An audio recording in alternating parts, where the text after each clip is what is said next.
আসিফ নজরুল অধ্যাপক গোলাম আজমকে যখন হাজতে নেওয়া হয়েছে, উনি হুইল চেয়ারে ছিলেন, আপনি হ্যান্ডকাপ পরাইছিলেন, আওয়ামী গভর্নমেন্ট তাদেরকে হ্যান্ডকাপ পরাইছিল। মতিউর রহমান নিজামীর হাতে হ্যান্ডকাপ পরানো হয়েছে,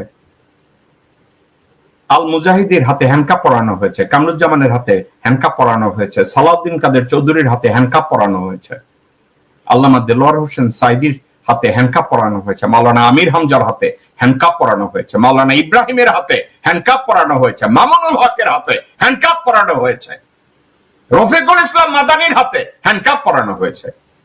তাইলে এই মাদারসান ভারতীয় শুয়োরের বাচ্চা খানকিদের হাতে কেন হাত করা পরানো হয় নাই?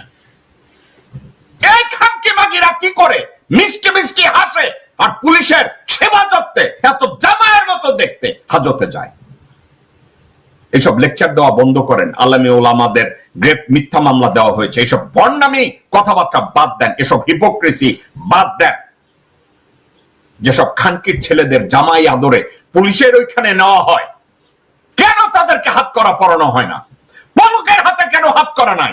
দীপমণির হাতে কেন হাত করা নাই? আনিসুল হকের হাতে কেন হাত করা নাই? সালমান রহমানের হাতে কেন হাত করা নাই? শাহজাহানের মতো দালাল পরিবহন দুর্নীতির সাথে যারা জড়িত, মির্জা আব্বাসের খালাতো ভাই মির্জা আব্বাস যাই দোষে দোষী, শাহজাহান কেন? আর এক মাফিয়া কুত্তার বাচ্চা চাঁদাবাজ, এদের হাতে কেন হাত করা নাই? এইসব আলেমে ওলামার কথা বইলা সমবেদনা বা সাপোর্ট নেওয়ার চেষ্টা করেন না আসিফ নজরুল। আমি লেফটেন্যান্ট জেনারেল জাহাঙ্গীর আপনার দৃষ্টি আকর্ষণ করে বলে, আপনি এবং আমির খসরু, আপনি এবং ডক্টর আসিফ নজরুল আপনাদের দায়িত্বের মধ্যে পড়ে এই সব কুত্তার বাচ্চাদের হাতে কেন হাত করা পরানো হয় না? বরেণ্য কিছু নিরপরাধ আলেমদের হাতে হাত করা পরিয়ে তাদেরকে হত্যা করা হয়েছে নির্বিচারে।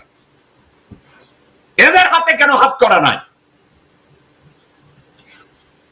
আমি চাই না আপনাদেরকে 14 গোষ্ঠী উদ্ধার করতে। আসিফ নজরুল এবং লেফটেন্যান্ট জাহাঙ্গীর, আপনাদের 14 গোষ্ঠী আমি উদ্ধার করতে চাই না।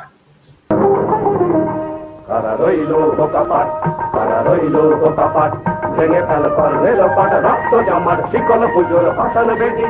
ওরে ও তরুণ নিশান, ওরে ও তরুণ নিশান, তোর গলায় বিশাল ধ্বংস নিশান, প্রাচীর প্রাচীর ভেদি।